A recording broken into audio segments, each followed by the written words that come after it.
우리 사회의 저출생 문제, 도저히 그 끝이 보이지 않을 정도로 상황이 나빠지고 있습니다. 올해 합계 출산율은 0.6명대로 떨어질 것이라는 전망까지 나오는데요. 윤석열 대통령이 직접 인구 비상사태를 선언하고 저출생 상황을 반전하기 위한 종합 대책을 발표했습니다. 먼저 영상부터 보고 오겠습니다.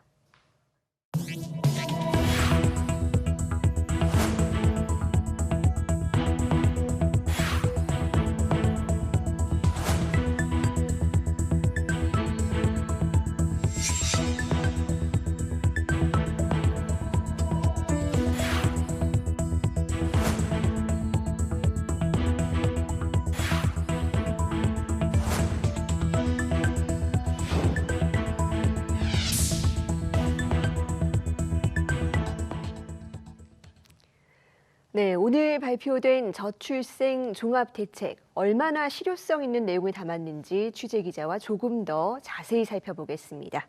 자, 송서환 기자, 이 저출산 고령사회위원회, 줄여서 저고위라고도 하는데 오늘은 이 윤석열 대통령이 직접 주재를 했습니다. 자주 있는 일은 아닌 것 같은데요. 네, 윤석열 대통령은 지난해 3월에 취임 이후 첫 저출산 고령사회위원회를 주재했습니다. 저고위는 대통령 직속의 자문기구인데요. 지난해 당시 저고위 회의는 2015년 이후 7년 만에 대통령이 직접 주재한 회의였습니다. 이번에 약 1년 3개월 만에 대통령이 직접 저고위 회의에 참석하게 된 건데요.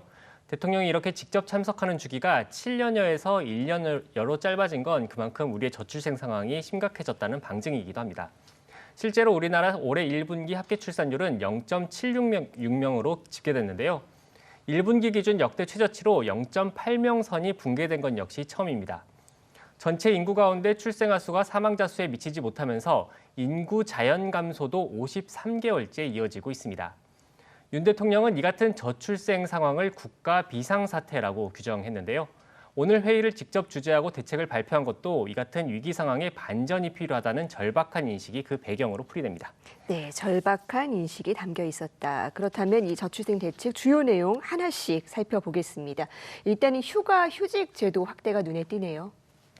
네, 각종 조사에서 직장에서 육아휴직을 쓰지 못하는 이유로 직장에서 눈치가 보이거나 소득 감소로 인한 경제적 문제를 꼽는 응답이 많은데요.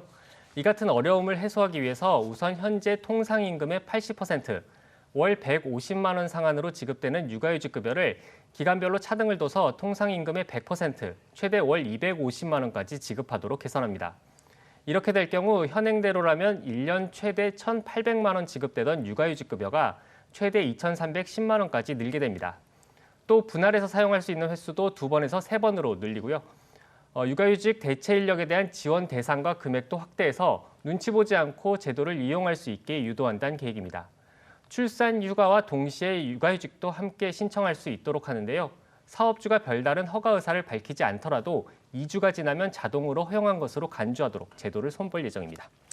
네, 휴직도 물론 중요하지만 이 아빠의 육아 참여가 필요하다는 목소리가 높고 또 그렇게 하기를 원하는 분들도 많이 있습니다. 하지만 이 관련해서 지원 제도가 여전히 부족하다는 지적이 많은데 여기에 대한 대책은 있을까요? 예, 먼저 현재 근무일수로 10일간 주어지는 배우자 출산 휴가를 20일까지 늘리고 청구 기한도 출산 이후 3달에서 4달까지, 분할해서 쓸 수 있는 횟수도 1번에서 3번으로 확대합니다. 중소기업에 대해서는 배우자 출산휴가 급여 지원도 5일에서 20일까지 늘려서 역시 눈치 보지 않고 휴가를 쓸 수 있도록 한다는 계획입니다. 그런데 이런 휴가 휴직 제도가 강화돼도 직장인들에게나 적용된다는 지적이 많지 않았습니까? 네. 그래서 자영업자나 플랫폼, 특수고용 노동자 등 고용보험이 적용되지 않는 사람들도 육아휴직 제도의 혜택을 받을 수 있도록 사각지대 개선 방안도 연내에 마련할 계획입니다. 네, 이 기존의 휴가 휴직 제도의 대상과 혜택을 조금 더 두텁게 하겠다라는 것으로 정리해 볼 수 있겠습니다. 그렇습니다. 그러면 이 돌봄 대책은 어떤 게 담겼을까요? 네, 일단 현 정부의 주요 교육 보육 정책인 유보통합 실현이 기본 전제입니다. 유보통합이 성공적으로 이뤄진다는 가정하에서 지금 크게 기본과정과 방과과정 이렇게 2개로 나뉜 운영시간을 오전 9시부터 오후 5시까지 기본 운영시간으로 개선하는 겁니다. 누구나 오전 9시부터 오후 5시까지는 기관에 맡길 수 있도록 하고 이 앞뒤로 아침, 저녁 돌봄을 이용할 수 있게 한다는 계획인데요. 또 교사를 늘려서 교사 대 유아 비율을 낮추고 교육 보육비 지원도 확대해서 임기 내 실질적인 영유아 무상 교육을 실현하겠다는 목표입니다. 네, 그런데 뭐 기관에만 마냥 맡겨놓을 수는 없으니까요. 또 아이돌 보미가 또 중요한 대안으로 떠오르고 있는데 정작 구하려고 하면 너무나 힘들다라는 목소리가 많습니다. 여기에 대한 보완 대책은 나온 게 있을까요?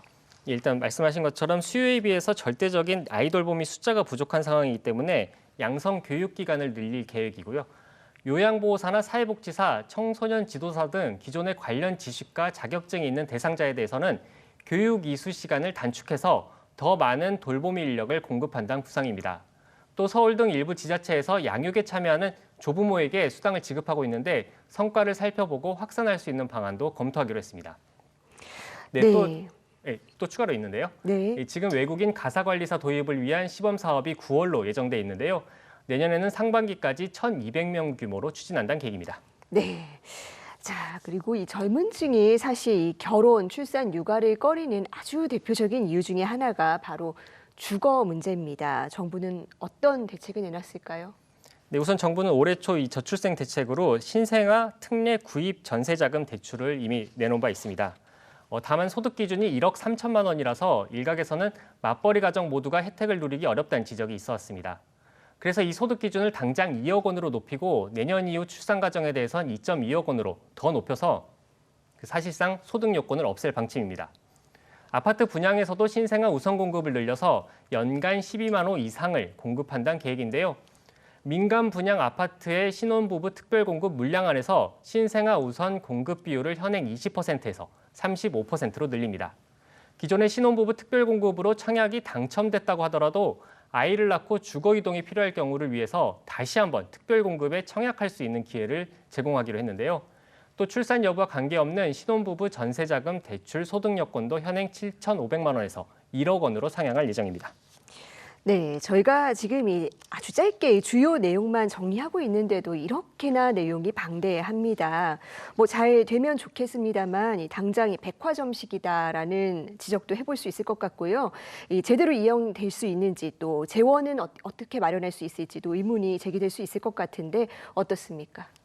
네, 우선 지난달 기자회견에서 윤 대통령은 저출생 문제의 컨트롤 타워 역할을 할 가칭 저출생 대응 기획부 신설을 약속했는데요. 윤 대통령은 이 신설 부처의 이름을 인구전략기획부로 정하고 장관이 사회부총리를 겸하게 해서 저출생, 고령사회, 이민정책을 포함한 인구에 관한 중장기 국가발전 전략을 수립토록 하겠다고 말했습니다. 관련 대통령 발언 들어보겠습니다. 과거 경제기획원처럼 인구전략기획부에 저출생 예산에 대한 사전 심의권을 부여하고 인구정책 기획, 평가, 조정 기능과 함께 지자체 사업에 대한 사전 협의권을 부여해서 강력한 컨트롤 타워 역할을 수행할 수 있도록 하겠습니다.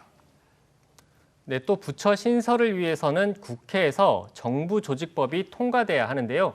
인구전략기획부 출범 전까지는 정부는 현재 저고위를 중심으로 인구비상대책회의라는 것을 매월 개최해서 오늘 논의된 대책이 잘 이행되도록 철저히 점검해 나가겠다고 밝혔습니다. 문제는 말씀하신 대로 재원인데요.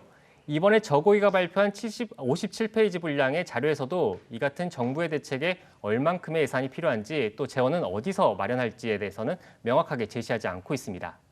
다만 인구위기 대응 특별회계라는 것을 만들어서 저출생 대응에 필요한 재원을 조달한다는 큰 그림은 제시했는데요.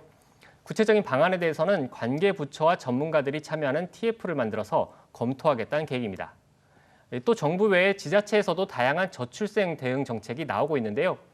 지자체가 더 적극적으로 정책을 내놓는 것을 유도하기 위해서 합계 출산율이 높은 지자체에 더 많은 예산이 배정되도록 보통교부세 인센티브 비율을 지금의 2배 이상으로 확대하는 방안도 검토한다는 계획입니다. 네, 정부가 임기 내에는 반드시 이 출산율 반등 효과를 보겠다라고 약속을 했습니다. 이 말 그대로 저출생 문제 반전 기회가 될 수 있을지 지켜봐야겠습니다. 송서환 기자 잘 들었습니다.